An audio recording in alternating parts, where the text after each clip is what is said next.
So ఇటువంటిది రేపొద్దున కేరళలో కూడా అమలు చేస్తారనుకోండి. అంటే వాళ్ళు చెప్పారు సూన్ ఆఫ్టర్ త్రిపుర ఎలక్షన్స్ ఏమన్నారంటే ఇక మా దృష్టి కేరళ మీద పెడుతున్నాం అంటున్నారు. సో కేరళలో కూడా ఇటువంటిదే కనుక చేస్తే ఏ విధంగా ఎదుర్కోగలుగుతారు మీరు? అంటే ఇప్పుడు కేరళ త్రిపురకు తేడా ఉంది. కేరళలో ఉన్నటువంటి ప్రజలంతా కూడా హైలీ ఎడ్యుకేటెడ్, వాళ్ళు చాలా చైతన్యయుతంగా బాగా చదువుకున్న వాళ్ళు కాబట్టి వీళ్ళ యొక్క కుట్రలు కుతంత్రాలు, వీళ్ళ యొక్క నిజమైనటువంటి రాజకీయాలు ఏంటి, వాళ్ళు అనుసరించే విధానాలు ఏంటి, అసలు వాళ్ళు ఎవరి కొరకు పనిచేస్తూ ఉన్నారు, వాళ్ళు చెప్పేది ఏంటి, చేసేది ఏంటి. ఇవాళ కేంద్రంలో ఎన్డీఏ ప్రభుత్వం మోడీ సర్కారు అధికారంలోకి వచ్చి 4 సంవత్సరాలు అయింది. ఈ 4 సంవత్సరాల కాలంలో ప్రజలకు ఇచ్చినటువంటి హామీలు ఎంతవరకు వాళ్ళు నెరవేర్చారు? బ్లాక్ మనీ తీసుకొచ్చి ప్రతి కుటుంబానికి 15 లక్షలు ఇస్తా అన్నారు, ఇవ్వలేదు కదా.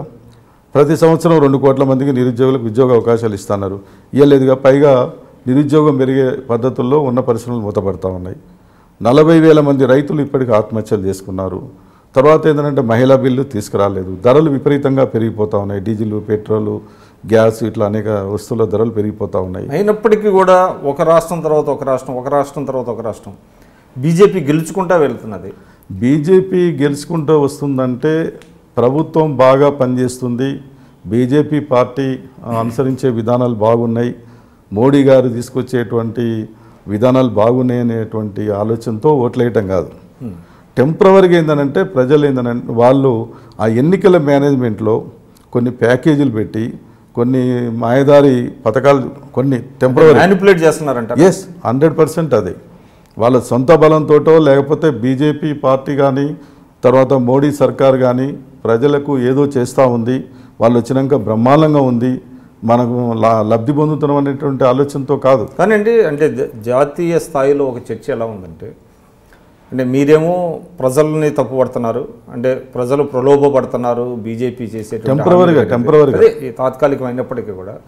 కానీ ఒక విమర్శ ఏంటంటే మీరు వెస్ట్ బెంగాల్లో సుదీర్ఘకాలం పరిపాలించారు, త్రిపురలో సుదీర్ఘకాలం పరిపాలించారు, కేరళలో కూడా ఆల్టర్నేటివ్గా మీరు వస్తున్నారు. కానీ ఎక్కడా కూడా సిపిఎం మోడల్ ఆఫ్ డెవలప్మెంట్ అనేటువంటిది మీరు చూపించలేపారు దేశ ప్రజలకి అనేటువంటి ఒక విమర్శ ఉన్నదండి. అంటే ఇప్పుడు ఆ విమర్శలో కూడా కొంత నిజం ఉంది. తర్వాత ఏంటంటే ఆ విమర్శ చేసే వాళ్ళు కూడా వాస్తవ పరిస్థితులు కూడా గమనించాలి. మేము ఎప్పుడు కూడా కేంద్ర ప్రభుత్వానికి వ్యతిరేకంగా మేము ఆ రకంగా ఎప్పటికప్పుడు పోట్లాడటం తర్వాత వాళ్ళ విధానాలను వ్యతిరేకిస్తూ మేము రాజకీయాలు నడిపిస్తూ ఉన్నాం, అక్కడ ప్రభుత్వాలు నడిపిస్తూ ఉన్నాం. కేంద్రంలో ఏ ప్రభుత్వం ఉన్నా కూడా చాలా వివక్షతతోటి ఆ రాష్ట్రాలకు ఏమీ ఇవ్వకుండా తర్వాత వాటిని బలహీనపరచడానికి అవకాశం వచ్చినప్పుడల్లా వాటిని దెబ్బతీయటం కొరకు చేసేటువంటి ప్రయత్నాలన్నీ గతంలో ఉన్న ప్రభుత్వం చేసింది, ఇప్పుడున్న ప్రభుత్వం చేసింది.